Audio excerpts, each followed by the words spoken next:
नमस्कार दोस्तों, स्वागत है आपका आपके अपने YouTube चैनल पर। दोस्तों, आज की क्लास में हम 10th मैथ्स के ज्यामिति वाले पार्ट से एक बहुत ही इंपॉर्टेंट सा चैप्टर स्टार्ट करेंगे जिसका नाम है सर्किल यानी कि वृत्त। दोस्तों, इस चैप्टर से एग्जाम के अंदर दो टाइप के क्वेश्चन पूछे जाते हैं। एक क्वेश्चन तो हमारे 3 नंबर में पूछा जाएगा जो कि डेफिनेटली आएगा अपने पास, और एक बड़ा क्वेश्चन आने के चांस रहते हैं जो 6 नंबर में पूछा जाता है। और ये क्वेश्चन जो है वो ऑप्शन के रूप में आता है यानी कि अथवा में दिया होता है। तो नंबर की दृष्टि से अगर अपन देखें तो ये चैप्टर हमारे पास बहुत इंपॉर्टेंट चैप्टर है। और इस चैप्टर से रिलेटेड हमारे पास आगे दो और चैप्टर हैं, जिसमें एक चैप्टर नंबर 13 है और एक चैप्टर नंबर 15 है। तो वहां पर भी हम इस चैप्टर से रिलेटेड यानी कि सर्किल से रिलेटेड जितने भी परिभाषा है, जितने भी गुणधर्म है, वहां पर भी पढ़ेंगे। तो ये जो चैप्टर है वो आगे आने वाले चैप्टर के लिए भी काफी इंपॉर्टेंट है। तो आज के इस कंप्लीट वीडियो के अंदर हम सर्किल की जितनी भी प्रॉपर्टी है यानी कि सर्किल की जितनी भी परिभाषा है, उसके गुणधर्म है, और साथ ही साथ इसके जितने भी प्रमेय है यानी कि इसके जितने भी थ्योरम्स हैं, उन सभी थ्योरम्स के बारे में हम क्या करेंगे यहाँ पे बहुत अच्छे तरीके से पढ़ेंगे यहाँ पे। तो सबसे पहले अपन बात करेंगे सर्किल के बारे में कि सर्किल होता क्या है, कि वृत्त होता क्या है। ठीक है दोस्तों आज हम बात करते हैं वृत्त के बारे में यानी कि सर्किल के बारे में। दोस्तों, हम अपने दैनिक जीवन में ऐसी बहुत सारी वस्तुएं देखते हैं जो कि वृत्ताकार की फॉर्म में होती है, चाहे से वो साइकिल का टायर हो, चाहे से वो किसी बोतल का ढक्कन हो, चाहे से वो कोई प्लेट हो अपने पास, चाहे से वो कोई चूड़ी हो हमारे पास। ये सारी की सारी जो आकृतियां होती है वो सर्कुलर शेप में होती है यानी कि वृत्ताकार के रूप में होती है। तो वृत्त की जो आकृति होती है यानी कि ज्यामिति जो आकृति होती है वो तो हमें समझ में आती है कि जो कोई भी आकृति जो गोल रूप में होती है वो क्या होती है, हमारे पास वृत्त होती है। ठीक, लेकिन अगर हम इसकी गणितीय परिभाषा की बात करेंगे तो यहाँ पर हमारे पास बहुत सारी चीजें निकल के आएंगी। तो सबसे पहले हम इसकी परिभाषा को समझते हैं कि सर्किल की जो परिभाषा है, वृत्त की जो परिभाषा है वो क्या होती है अपने पास। गणितीय रूप में सर्किल की जो परिभाषा है वो क्या अपने पास है वो। अगर हम बात करें किसी पॉइंट की, ठीक है, यानी कि हमने क्या किया, एक पॉइंट ले लिया फिक्स। ठीक है, ये कोई नियत पॉइंट ले लिया अपन ने। अगर हम इस पॉइंट से बराबर दूरी पर, ठीक है, इस पॉइंट से अगर बराबर दूरी पर हम बहुत सारे बिंदु और ले लें, यानी कि हमने एक फिक्स पॉइंट कर लिया, एक बिंदु हमने फिक्स कर लिया, उस बिंदु से हम बराबर दूरी पर बहुत सारे बिंदु और ले लें। जैसे मान लो हमने इस बिंदु से बराबर दूरी पर बहुत सारे बिंदु ले लिए। ठीक है, इस बिंदु से सबकी जो दूरी है वो क्या बराबर है, यानी कि इस बिंदु से बराबर दूरी पर हमने क्या किया, बहुत सारे बिंदुओं को ले लिया। ठीक है, तो इस दिए गए बिंदु से यानी कि किसी निश्चित बिंदु से बराबर दूरी पर अगर हम बहुत सारे बिंदु ले लेते हैं, ठीक है, और अगर उनको हम आपस में मिला देते हैं, अगर मैं इन सभी बिंदुओं को आपस में मिला दूंगा तो मेरे पास जो आकृति निकल जाएगी वो कौन सी आकृति होगी। देखो, अगर हम इन सभी बिंदुओं को आपस में मिला देते हैं तो जो हमारे पास आकृति बनेगी वो आकृति क्या कहलाएगी, हमारे पास सर्किल कहलाती है, यानी क्या बन जाता है, फिर वो वृत्त बन जाता है। ठीक है, अगर हम एक काम करें कि एक बिंदु फिक्स कर लें, उससे बराबर दूरी पर आप बहुत सारे बिंदु ले लो, सेम डिस्टेंस पर अगर हम बहुत सारे बिंदु ले लेते हैं और इन बिंदुओं को हम इतना पास पास ले लें, या फिर हम एक काम करें इन सभी बिंदुओं को आपस में मिला दें, तो जो आकृति हमारे पास बनेगी उस आकृति को हम क्या कहते हैं, सर्किल कहते हैं, यानी कि वृत्त कहते हैं। ठीक है, यानी कि कोई भी वृत्ताकार आकृति जो होती है उसके बिल्कुल बीच में एक ऐसा पॉइंट मिलता है हमें जिससे उसके सभी किनारों की जो दूरी होती है वो क्या होती है, बराबर होती है। ठीक है, तो ऐसी जो आकृति बनती है हमारे पास उसी आकृति को हम क्या कहते हैं, यहाँ पे वृत्त कहते हैं, यानी कि ये क्या होता है, हमारे पास एक सर्किल होता है, वृत्त होता है अपने पास। ठीक, तो ये तो हो गई वृत्त की परिभाषा। ठीक है, अब देखो कि वृत्त के अंदर क्या होता है। वृत्त के अंदर हमने क्या किया था, हमने अभी कहा है कि हमने एक निश्चित बिंदु लिया था बीच में। ये जो निश्चित बिंदु होता है, ठीक है, ये जो निश्चित बिंदु है हमारे पास, इस निश्चित बिंदु को हम कहते हैं इस वृत्त का केंद्र कहते हैं। इस निश्चित बिंदु को क्या कहते हैं, इस वृत्त का केंद्र, यानी कि ये क्या होता है, इस वृत्त का सेंटर होता है। ठीक है, तो ये जो निश्चित बिंदु है ये इस वृत्त का क्या हो जाएगा, केंद्र हो जाएगा, यानी कि सेंटर इसका ये हो जाएगा। ठीक है, अब हमने क्या किया था, देखो इस निश्चित बिंदु से समान दूरी पर बहुत सारे बिंदु लिए और उनको मिला दिया आपस में, यानी कि इस निश्चित बिंदु से यहां पर हमने जो बिंदु लिया था, ठीक है, वो कहीं भी ले लो आप, सबकी दूरियां बराबर है। इस केंद्र से सभी बिंदुओं की दूरियां क्या बराबर है। ठीक है, तो इस समान दूरी को, ठीक, इस समान दूरी को हम क्या कहते हैं, इस वृत्त की त्रिज्या कहते हैं, यानी कि रेडियस इसको हम कहते हैं इसकी। ठीक है, तो निश्चित बिंदु को तो वृत्त का क्या कहते हैं अपन, केंद्र कहते हैं, और निश्चित दूरी को हम वृत्त की क्या कहते हैं, त्रिज्या कहते हैं। ठीक, और ये जो चारों तरफ की बाउंड्री होती है हमारे पास, इस चारों तरफ की बाउंड्री को हम क्या कहते हैं, वृत्त की परिधि कहते हैं। तो ये इस वृत्त की क्या होती है, परिधि, यानी कि सर्कमफ्रेंस होता है अपने पास। ठीक है, तो देखो सर्किल के अंदर क्या क्या होता है, सर्किल के अंदर होता है एक तो उसका सेंटर होता है, एक होती है उसकी रेडियस यानी कि उसकी त्रिज्या होती है, और एक होता है उसका सर्कमफ्रेंस यानी उसकी क्या होती है, परिधि होती है। ठीक है, तो बेसिकली वृत्त क्या होता है कि किसी निश्चित बिंदु से समान दूरी पर अगर हम बहुत सारे बिंदु ले लें और उनको यदि आपस में मिला देते हैं तो जो आकृति निकल के आती है वो क्या हो जाती है, हमारे पास वृत्त हो जाती है। वृत्त के अंदर तीन चीजें होती है, केंद्र होता है, त्रिज्या होती है और उसकी परिधि होती है। ठीक है, तो ये हमारे पास क्या एक सर्किल है। ठीक, अब देखो ये हमारे पास एक वृत्त हो गया, एक सर्किल है। ठीक है, और इस सर्किल में ये इसका सेंटर है। ठीक, और ये इसकी क्या है, परिधि है। तो ये तो परिधि हो गई हमारे पास, ये हो गया इसका केंद्र। ठीक, अगर हम केंद्र को परिधि के किसी बिंदु से मिला देते हैं, ये सर्किल का सेंटर है, ये परिधि हो गई। अगर केंद्र को परिधि के किसी बिंदु से मिलाते हैं तो वो क्या बनती है, त्रिज्या बन जाती है। ठीक है, लेकिन अगर हम इसी त्रिज्या को पीछे की तरफ बढ़ा दें, इसी त्रिज्या को अगर हम पीछे की तरफ बढ़ा देंगे तो अब ये क्या हो गया, ये भी जैसे मान लो कि ये केंद्र है हमारे पास और त्रिज्या, ये भी त्रिज्या है और ये भी क्या है, त्रिज्या। अगर हम इसी त्रिज्या को पीछे की तरफ बढ़ा देते हैं तो अब ये बन जाता है हमारा इस सर्कल वृत्त का डायामीटर, यानी कि क्या बन जाएगा, इसका व्यास बन जाता है। तो ये क्या बन जाता है, इसका व्यास बन जाएगा। ठीक है, तो त्रिज्या को अगर हम पीछे की तरफ बढ़ा दें तो अब क्या होगा, उसकी परिधि पर ऐसे दो बिंदु मिलेंगे जो रेखाखंड उस वृत्त के केंद्र से होकर भी गुजरता है। ठीक है, तो यहाँ पर व्यास की परिभाषा निकल के आएगी कि व्यास क्या होता है कि ऐसा रेखाखंड होता है जो वृत्त के केंद्र से होकर गुजरता है और जिसके दोनों एंड पॉइंट यानी उसके जो अंतिम बिंदु है दोनों, वो किस पे स्थित हो, वृत्त की परिधि पर स्थित हो, तो उसको हम क्या कहते हैं, वृत्त का व्यास कहते हैं। ठीक है, तो ये व्यास हो गया अपने पास, यानी कि त्रिज्या को दो गुना कर दे अपन, त्रिज्या जितनी इधर है उधर बढ़ा देंगे तो पूरा क्या बन जाएगा, हमारे पास वृत्त का व्यास बन जाएगा। तो हमारे पास दो परिभाषा कंप्लीट है यहाँ पे, एक तो सर्किल की परिभाषा कंप्लीट हो जाएगी और एक हो जाएगी उसके व्यास, यानी कि त्रिज्या का क्या हो जाएगा, डबल हो जाएगा। दो गुना कर देंगे तो क्या आ जाएगा अपने पास, इसका व्यास हो जाएगा। ठीक है, अब देखो इसके अलावा हमारे पास और बहुत सारी परिभाषा निकल के आएगी अपने पास। देखो अगर हम एक सर्किल बनाए, यहाँ पे देखो ये हमारे पास सर्किल है, ये इसका सेंटर हो गया। ठीक, सेंटर को अगर अपन परिधि से मिला दे तो वो क्या बन जाएगी, रेडियस बन जाएगी। अब अगर हम एक काम करें, यहाँ पे देखो तीसरी परिभाषा अपन निकाल के बता रहे हैं यहाँ पे कि तीसरी परिभाषा क्या होगी अपने पास। देखो अगर हम इसकी परिधि पर दो बिंदु ले लें, ठीक है, इसकी परिधि पर हमने क्या कर दिया, दो बिंदु ले लिया, ए और बी। ठीक, अब ये वृत्त है हमारे पास, ये इसका सेंटर हो गया और इसकी परिधि पर हमने दो बिंदु ले लिए। अगर हम इन दोनों बिंदुओं को बिल्कुल सीधा मिलाते हैं, ठीक है, यानी कि ए से बी तक की दूरी को अगर हम बिल्कुल सीधा मिलाएंगे, ठीक, यानी कि मैंने ए से बी तक क्या कर दिया, एक सीधा रेखाखंड खींच दिया, तो ये जो ए बी रेखाखंड खींचा हमने, ए को बी से बिल्कुल सीधा मिला है, ये जो बिल्कुल सीधा आपने मिला है ये कहलाएगा इस वृत्त की जीवा।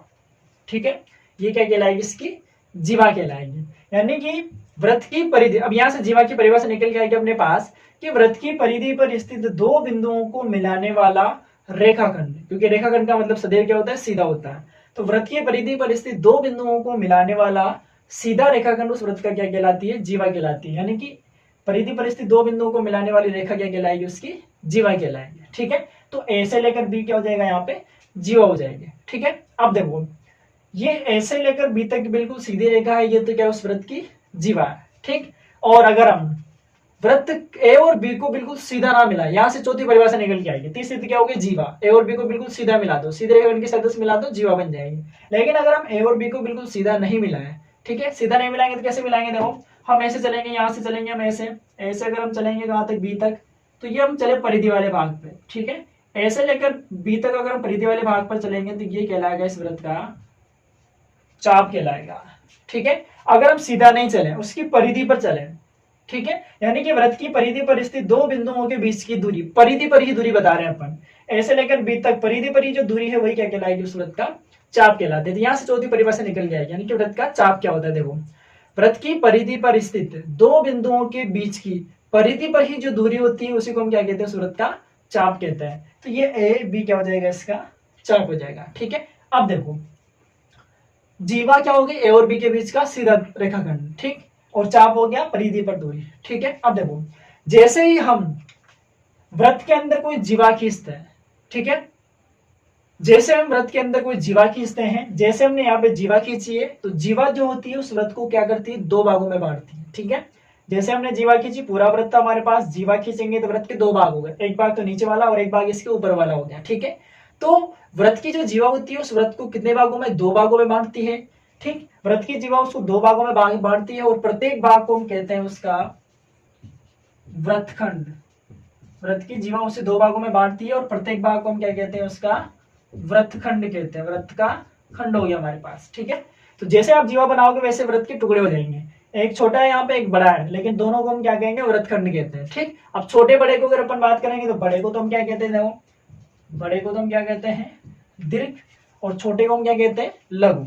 ठीक है, तो ये क्या हो जाएगा लघु वृत्तखंड, और ये क्या हो जाएगा दीर्घ वृत्तखंड। ठीक है, यानी कि वृत्त की जीवा उसको दो भागों में बांटती है, और दोनों भाग में से एक भाग को तो लघु वृत्तखंड कहते हैं और दूसरे भाग को क्या कहते हैं अपन, दीर्घ वृत्तखंड कहते हैं। ठीक है, तो लघु वृत्तखंड और दीर्घ वृत्तखंड दो टुकड़े हो जाते हैं इसके। ठीक, यहां से हमारे पास एक छोटी सी चीज निकल के आती है कि जैसे जीवा बनाया अपन ने, जीवा बनाए तो बढ़ गया दो भागों में, एक भाग छोटा हो गया और एक भाग बड़ा हो गया। छोटे वाले को छोटा वृत्तखंड कहते हैं और बड़े वाले को बड़ा वृत्तखंड कहते हैं। ठीक, इतना सा कंप्लीट है। लेकिन अगर हमसे पूछे कि बताओ कि वृत्त का जो केंद्र होता है, वृत्त का जो केंद्र होता है वो उसकी कौन से वृत्तखंड में स्थित होता है, वृत्त का जो केंद्र होता है वो कौन से वृत्तखंड में स्थित होगा। देखो ये केंद्र कौन से वाले वृत्तखंड में आ रहा है, दीर्घ वृत्तखंड में, यानी कि वृत्त का केंद्र सदैव उसके दीर्घ वृत्तखंड में स्थित होता है। ठीक है, कौन से वृत्तखंड में स्थित रहेगा, दीर्घ वृत्तखंड में। ठीक है, तो वृत्त का केंद्र उसके कौन से वृत्तखंड में स्थित होता है, दीर्घ वृत्तखंड में।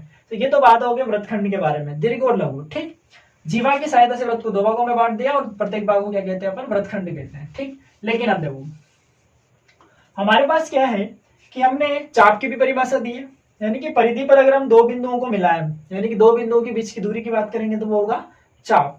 ठीक, लेकिन हमने तो ऐसे दूरी ली है तो हम तो ऐसे भी तो ले सकते हैं। ठीक है, ये ऐसे ए और बी के बीच की दूरी है और ऐसे भी ए और बी के बीच की दूरी है परिधि पर ही। ठीक है, तो क्या होगा यहाँ पे कि जो ए और बी है, ठीक है, वृत्त की परिधि पर स्थित दो बिंदु भी क्या करते हैं, उस वृत्त की परिधि को दो भागों में बांटते हैं। ठीक है, और दोनों भाग में से एक भाग को कहते हैं अपन क्या, लघु चाप, यानी कि छोटे वाले को लघु और बड़े वाले को क्या कहते हैं अपन, दीर्घ चाप कहते हैं। यानी कि ये वाला छोटा चाप है इसको लघु चाप कहेंगे और ये वाला क्या है इसका बड़ा चाप, यानी कि दीर्घ चाप हो जाएगा। ठीक, तो चाप भी क्या होती है, दो प्रकार के लघु और दीर्घ होता है। ठीक, तो ये तो हो गई जीवा की सहायता से हमने वृत्त को दो भाग कर दिया, वृत्तखंड हो गया, और चाप की सहायता से भी दो चाप हो गए, लघु और दीर्घ चाप हो गया। ठीक, तो ये तो बात हो गई हमारे पास जीवा की और चाप की। ठीक, इसके अलावा देखो अब अगर हम जीवा की बात करें, ठीक है, जीवा की अगर हम बात करेंगे और जीवा अगर हम ऐसे ले लें, अब जीवा क्या होगी, वृत्त की परिधि पर स्थित दो बिंदुओं को मिलाने वाली सीधी रेखा। ठीक है, तो ये भी जीवा है, ये भी जीवा है, ये भी जीवा है, ये भी जीवा। ठीक है, यानी कि ये ओ, ये ए और ये बी। ठीक, अब देखो जीवा जीवा जीवा और जीवा सब जीवा है, लेकिन ए बी जीवा ऐसी है जो कहां से होकर गुजर रही है, वृत्त के केंद्र से होकर गुजर रही है। ठीक, और अभी हमने थोड़ी देर पहले कहा था कि केंद्र से होकर जाने वाली जो रेखा होती है, ठीक है, वो तो क्या होता है, वृत्त का व्यास होता है, यानी कि जो वृत्त का व्यास होता है वो भी क्या होता है, जीवा होती है। ठीक है, लेकिन ऐसा लेकर बी तक की दूरी जो केंद्र से होकर गुजर रही है, ये जो जीवा है वो सबसे बड़ी जीवा है, क्योंकि अगर हम इसके नीचे की तरफ चलेंगे तो जीवा की लंबाई घटती जाएगी। ठीक है, अगर इसके ऊपर की तरफ भी चलेंगे तब भी जीवा की लंबाई घटती जाएगी, यानी कि ये क्या है, वृत्त की सबसे बड़ी जीवा है। ठीक है, और वृत्त की जो सबसे बड़ी जीवा है वो कहां पर स्थित है, उसके व्यास पर स्थित है। इसका मतलब वृत्त की सबसे बड़ी जीवा वृत्त का क्या होती है, व्यास होती है। ठीक है, तो एक नंबर के हिसाब से क्वेश्चन बनता है कि वृत्त की सबसे बड़ी जीवा कौन होती है, वृत्त की सबसे बड़ी जीवा वृत्त का क्या होती है, व्यास होती है। ठीक, क्योंकि व्यास भी क्या एक जीवा है, लेकिन वो जीवा सबसे बड़ी जीवा है, तो वृत्त की सबसे बड़ी जीवा क्या होती है, वृत्त का व्यास होती है। ठीक, तो ये सिंपल से हमारे पास डेफिनेशन है सर्किल से रिलेटेड।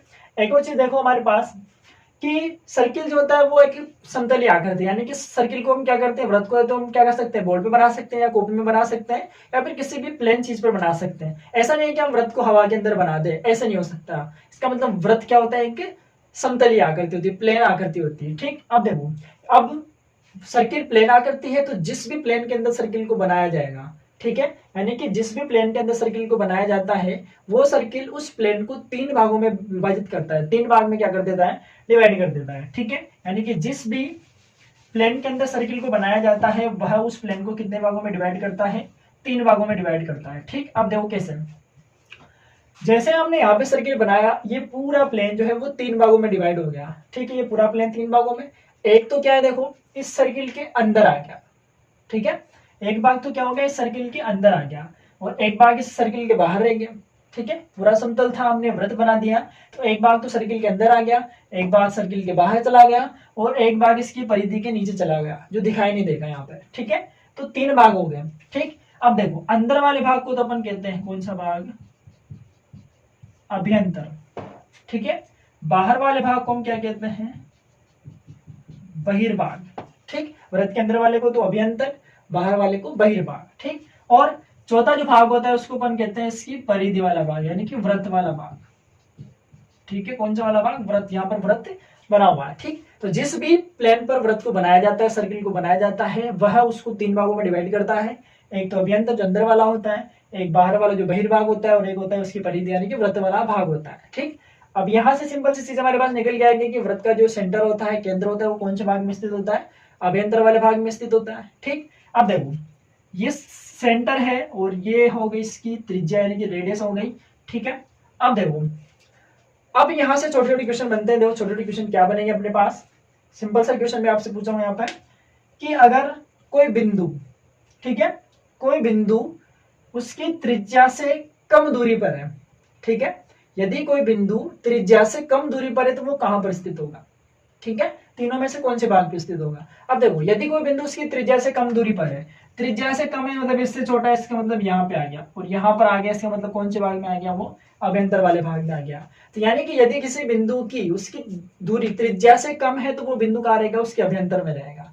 ठीक है, लेकिन अगर त्रिज्या से ज्यादा है तो वो कहाँ चल जाएगा? उसके बहिर्भाग में चल जाएगा। और यदि उसकी दूरी त्रिज्या के बराबर है तो वो कहाँ पर स्थित होगा? व्रत पर स्थित होगा, यानी कि उसकी परिधि पर स्थित होगा। तो यहाँ पर सिंपल से जनरल क्वेश्चन बनते हैं जो अगर डायग्राम अच्छे तरीके से कंप्लीट है हम सभी क्वेश्चन को आसानी से बता सकते हैं। ठीक है, तो ये हो गया हमारे पास व्रत की परिभाषा, उसकी जीवा की परिभाषा, उसके व्यास की परिभाषा, चाप की परिभाषा, वृत्तखंड की परिभाषा, लघु दीर्घ दोनों हो गया हमारे पास, लघु दीर्घ चाप हो गए, दोनों हो गया हमारे पास। ठीक, इसके बाद हमने कहा कि जिस भी व्रत क्या होता है, समतलीय आकृति होती है, और समतलीय आकृति है तो ये समतल को कितने भागों में? 3 भागों में बांट देता है। तो ये हो जाएगा हमारे पास 3 भाग, अभ्यंतर, बहिर्भाग और व्रत वाला भाग। ठीक है, लास्ट डेफिनेशन हम और पढ़ते हैं। देखो यहाँ पे व्रत की जो हम जीवा ले रहे हैं ना, वो जीवा हम कैसे भी ले सकते हैं, जरूरी हम ऐसे ले लें, हम कहीं पर भी 2 बिंदु ले लें, ऐसे मिला दो आप, या फिर ये 2 बिंदु ले लो, ये दोनों बिंदु ले लो आप। तो व्रत की परिधि पर कोई से भी 2 बिंदु लेके उनको अगर हम मिला देंगे तो वो क्या बन जाएगी? उसकी जीवा बन जाएगी। बिल्कुल सीधे मिलाएंगे तब बनेगी जीवा। ठीक है, तो वो जीवा बन जाएगी अपने पास। ठीक, तो ये हो गया हमारे पास इंपोर्टेंट प्रमेय। सारे के सारे इंपोर्टेंट परिभाषाएं, सारी की सारी परिभाषाएं इंपोर्टेंट है, सारी की सारी चीजें हम नेक्स्ट चैप्टर में पढ़ेंगे 13 के अंदर भी, और उसके बाद जो 15 चैप्टर है उसके अंदर भी पढ़ेंगे यहाँ पे। ठीक, तो सारी की सारी बेसिक सी परिभाषाएं जो आपको बहुत अच्छी तरीके से समझ में आनी चाहिए। ठीक, लास्ट डेफिनेशन अपन और पढ़ते हैं, उसके बाद हम इसकी जो प्रश्नावली 12 पॉइंट है कि उसको सोल्व करेंगे हम। ठीक है, लास्ट हमारे पास बात करेंगे हम किसकी? सर्वांग सम व्रतों के बारे में, सर्वांग सम व्रतों के बारे में। ठीक, लास्ट हम पढ़ेंगे सर्वांग सम व्रतों के बारे में। अब देखो सर्वांग सम व्रत क्या होता है? सर्वांग सम व्रत का मतलब क्या होता है? देखो बहुत ही सिंपल सी परिभाषा है। सर्वांग सम व्रत का मतलब होता है 2 या 2 से अधिक ऐसे व्रत। ठीक है, अब सर्वांग सम व्रत का मतलब ऐसे समझे अपन, यदि हम एक वृत्तीय आकृति को अगर दूसरी वृत्तीय आकृति के ऊपर रखें तो अगर वो नीचे वाले को पूरी तरीके से ढक देता है, जैसे चूड़े होते हैं अपने पास, एक चूड़ी को अगर हम दूसरी चूड़ी के ऊपर रखेंगे तो वो नीचे वाले को पूरी तरीके से ढक देगी, फिर उसके ऊपर तीसरी रखेंगे तो उसके नीचे वाले को ढक देगी। तो एक जैसी अगर आकृतियां हैं तो वो क्या होगी? सर्वांग सम आकृतियां होती है। एक जैसे अगर व्रत होंगे तो वो क्या होंगे? सर्वांग सम व्रत होंगे। ठीक है, अब यहाँ पर हम परिभाषा कैसे देंगे? देखो 2 या 2 से अधिक ऐसे व्रत जिनकी त्रिज्या क्या होती है? समान होती है। ठीक है, अगर हम 2 व्रत ले लें, 2 सर्किल अगर हम ले लें और दोनों की रेडियस सेम है, दोनों की त्रिज्या अगर सेम है, तो मैं इस आकृति को उठा के अगर इसके ऊपर रखूंगा तो ये वाली आकृति इस वाली आकृति को पूरी तरीके से ढक देगी। इसका मतलब दोनों क्या हो जाएंगे? फिर सर्वांग सम व्रत हो जाएंगे। ठीक, यानी कि एक व्रत दूसरे व्रत को पूरी तरीके से ढकना चाहिए, ऐसे व्रत क्या हो जाएंगे अपने पास? सर्वांग सम व्रत हो जाएंगे। ठीक है, तो ये हमारे पास जितने भी इंपॉर्टेंट परिभाषाएं थी वो सारी की सारी कंप्लीट है। आइए हम इसकी प्रश्नावली 12.1 के क्वेश्चंस को सॉल्व करेंगे। तो दोस्तों आइए हम पढ़ते हैं प्रश्नावली 12.1। प्रश्नावली 12.1 का जो पहला क्वेश्चन दिया हुआ है हमारे पास, पहला क्वेश्चन दिया हुआ है कि रिक्त स्थानों की पूर्ति करनी, हमें खाली स्थानों को भरना है। अब खाली स्थानों में जो पहला क्वेश्चन दिया हुआ है वो क्या अपने पास? देखो कि व्रत का केंद्र व्रत के खाली स्थान में स्थित होता है। हमने कहा था कि व्रत जो होता है वो किसी भी समतल को 3 भागों में बांटता है। ठीक है, और 3 भागों में बांटेगा तो जो व्रत का केंद्र होता है वो उस व्रत के कौन से भाग में होता है? अभ्यंतर वाले भाग में होता है, बहिर्भाग वाले भाग में होता है, फिर व्रत की परिधि पर होता है। तो हम जानते हैं कि व्रत का केंद्र उसके कौन से भाग में स्थित होता है? अभ्यंतर वाले भाग में स्थित होता है। तो यहाँ पर क्या आएगा अपने पास? अभ्यंतर आएगा, क्योंकि हम जानते हैं कि व्रत का केंद्र उसके कौन से भाग में स्थित होता है? अभ्यंतर वाले भाग में स्थित होता है। तो पहले खाली स्थान में क्या आएगा? अभ्यंतर। ठीक है, सेकंड क्या अपने पास? देखो सेकंड जो में दिया हुआ है वो है कि एक बिंदु में दिया हुआ है जिसकी वृत्त के केंद्र से दूरी, ठीक है, एक बिंदु है हमारे पास, उस बिंदु की वृत्त के केंद्र से दूरी त्रिज्या से अधिक है, यानी कि एक बिंदु है हमारे पास और उस बिंदु की दूरी वृत्त के केंद्र से उसकी त्रिज्या से ज्यादा है, तो वो बिंदु वृत्त अधिक है, तो वह बिंदु वृत्त के काली स्थान में स्थित होगा। कौन से भाग में स्थित होता है, यानी कि किसी बिंदु की अगर उसके केंद्र से दूरी उसकी त्रिज्या से ज्यादा हो, ठीक है, तो वह बिंदु कहाँ चला जाता है, वृत्त के बहिर्भाग में चला जाता है, उसके बाहर वाले भाग में चला जाता है, ठीक है। तो यहाँ पर क्या आएगा, बहिर्भाग, यानी त्रिज्या से अगर ज्यादा है तो बाहर और त्रिज्या से कम है तो अंदर हो जाएगा, तो यहाँ पर आएगा बहिर्भाग, क्योंकि त्रिज्या से ज्यादा है, ठीक। अब देखो तीसरा में क्या दिया हुआ है, वृत्त की सबसे बड़ी जीवा, वृत्त का क्या होती है, वृत्त की जो सबसे बड़ी जीवा होती है उसको क्या कहते हैं अपन, वृत्त का व्यास कहते हैं, तो वृत्त की सबसे बड़ी जीवा वृत्त का क्या हो जाती है, व्यास हो जाती है, ठीक। चौथा क्वेश्चन अपने पास देखो, एक चाप, ठीक है, रिक्त स्थान दिया हुआ हमें, एक चाप रिक्त स्थान होता है जब इसके सिरे एक व्यास के सिरे हो, ठीक है। अब देखो एक वृत्त हमने लिया, ठीक है, ये इसका व्यास हो गया, और हम क्या कर रहे हैं कि दो बिंदु ले रहे हैं इसके व्यास के सिरों पर, ए और बी में, ठीक है। तो जब हम क्या करेंगे कि दो बिंदु लेंगे ए और बी, व्यास के सिरों पर ले लेंगे, जब हम इस दो बिंदुओं को व्यास के सिरों पर ले लेंगे तो प्रत्येक भाग क्या हो गया, प्रत्येक चाप को अगर हम देखेंगे तो प्रत्येक चाप में क्या दिखाई देता है, इस तरीके से दिखाई देता है, ठीक है, इस तरीके से दिखाई देगा, इसका मतलब क्या हो जाएगा, ये अर्धवृत्त हो जाएगा, ठीक है। तो प्रत्येक चाप क्या होता है उस स्थिति में, अर्धवृत्त होता है, ठीक है, इसको हम अर्धचाप भी कह सकते हैं। तो प्रत्येक चाप क्या होता है हमारे पास, अर्धवृत्त होता है जब इसके सिरे किसके सिरे हो, व्यास के सिरे, यानी कि जब हम इसके व्यास के सिरों पर ले लेंगे तो प्रत्येक टुकड़ा क्या हो जाएगा, अर्धवृत्त बन जाएगा, ठीक है। और अगर व्यास से कम लेंगे तो एक छोटा और एक बड़ा होता है, तो यहाँ पर क्या आएगा, अर्धवृत्त आएगा, ठीक है। पांचवा कथन क्या अपने पास देखो, एक वृत्त जिस तल पर स्थित होता है उसे कितने भागों में बांटता है, हम जानते हैं कि एक वृत्त जिस तल पर बनाया जाता है उसको कितने भागों में बांटता है, वो सदैव कितने भागों में, 3 भागों में बांटता है, ठीक है। तो ये रिक्त स्थान वाले सवाल हो गए, ठीक। अब सेकंड क्वेश्चन क्या अपने पास देखो, सेकंड क्वेश्चन हमें दिया हुआ है सत्य और असत्य लिखना है, ये कौन सा क्वेश्चन सत्य और कौन सा क्वेश्चन असत्य अपने पास दिया हुआ है, इसके बारे में बताना है, ठीक है। तो पहला क्वेश्चन देखो अपने पास, पहला जो क्वेश्चन दिया हुआ है कि केंद्र को, ठीक है, केंद्र को वृत्त पर स्थित किसी बिंदु, केंद्र को किस वृत्त पर स्थित किसी बिंदु से मिलाने वाला रेखाखंड वृत्त की क्या होती, त्रिज्या होती, वृत्त के केंद्र को उसकी परिधि पर, ठीक है, वृत्त के केंद्र को उस वृत्त पर स्थित किसी बिंदु से मिलाने वाला रेखाखंड क्या होता है, उसकी त्रिज्या होती है, ठीक है। सही बात है। देखो वृत्त अगर हम ले लें, ये वृत्त है अपने पास और ये केंद्र हो गया, और परिधि पर हम कोई बिंदु लेते हैं, अगर हम इस केंद्र को इसकी परिधि के किसी बिंदु से मिलाते हैं तो ये जो रेखाखंड है ये क्या हो जाएगी, इसकी त्रिज्या होती है, ठीक है, क्योंकि केंद्र को परिधि से मिलाने वाली रेखा क्या होती है, उसका त्रिज्या होती है। तो पहला जो कथन है वो क्या हो जाएगा, सत्य हो जाएगा, क्योंकि ये हमारे पास सही है, ठीक है। तो पहला क्वेश्चन क्या हो गया, सत्य हो गया। सेकंड क्वेश्चन क्या आपके पास देखो, एक वृत्त में समान लंबाई के चाप जीवाएं होती हैं।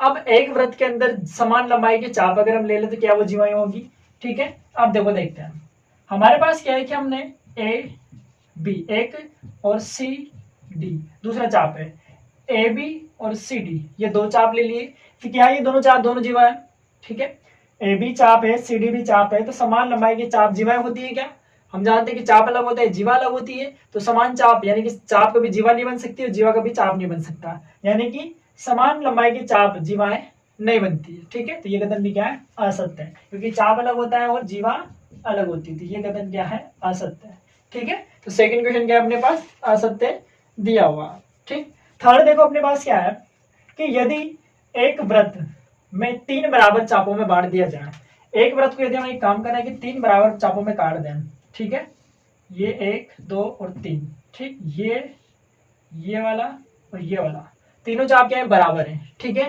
तो प्रत्येक भाग की चाप होगा, अगर यदि किसी वृत्त को 3 समान चापों में काट देते हैं तो प्रत्येक भाग दीर्घ चाप होगा, ठीक है। अब देखो 3 बराबर चाप है, अब 3 बराबर है तो तीनों को हम छोटा भी नहीं कह सकते और तीनों को हम बड़ा भी नहीं कह सकते, क्योंकि तीनों क्या है, बराबर है। तो उस स्थिति में किसी को भी हम दीर्घ चाप नहीं कह सकते और किसी को भी हम लघु चाप नहीं कह सकते, इसलिए हमारे पास ये जो कथन है वो भी क्या होगा, असत्य होगा, ठीक है। तो तीसरा कथन भी क्या हो जाएगा अपने पास, असत्य, क्यों, क्योंकि तीनों बराबर है और तीनों बराबर है तो किसी को ना तो छोटा कह सकते हो ना किसी को बड़ा कह सकते, तो ये इसका तीसरा क्वेश्चन हो गया, ठीक। क्वेश्चन नंबर 4 क्या अपने पास है, वृत्त की एक जीवा, ठीक है, एक वृत्त की जीवा, वृत्त की एक जीवा जिसकी लंबाई त्रिज्या से, वृत्त की एक जीवा जिसकी लंबाई त्रिज्या से 2 गुनी है, वृत्त का क्या होता है, व्यास होता है, यानी कि एक ऐसी जीवा जिसकी लंबाई त्रिज्या से 2 गुनी करते क्या बन जाएगा, उसका व्यास बन जाएगा, और सबसे बड़ी जीवा भी वही होती है, ठीक है, तो ये कथन क्या है, सत्य हो जाएगा। यानी कि एक ऐसी जीवा जिसकी लंबाई त्रिज्या से क्या होगी, दुगनी, और त्रिज्या से दुगनी होती है, क्या हो जाता है, व्यास, और व्यास भी क्या होती है, वृत्त की एक जीवा होती है, तो ये कथन भी क्या है, सत्य होगा। पांचवा, वृत्त एक समतलीय आकृति, सत्य है, वृत्त क्या है, एक समतलीय आकृति, क्योंकि हम इसको समतल पर ही बना सकते हैं, तो ये भी कथन क्या हो गया, सत्य हो गया अपने पास। ठीक है, अगला क्वेश्चन देखो, एक तल पर स्थित उन बिंदुओं का समूह, ठीक है, एक तल पर हम उन सभी बिंदुओं का समूह ले रहे हैं जो उसी तल के एक स्थिर बिंदु से अचर दूरी पर हो, ठीक है, तो क्या उसको व्यास कहते हैं, नहीं कहते हैं।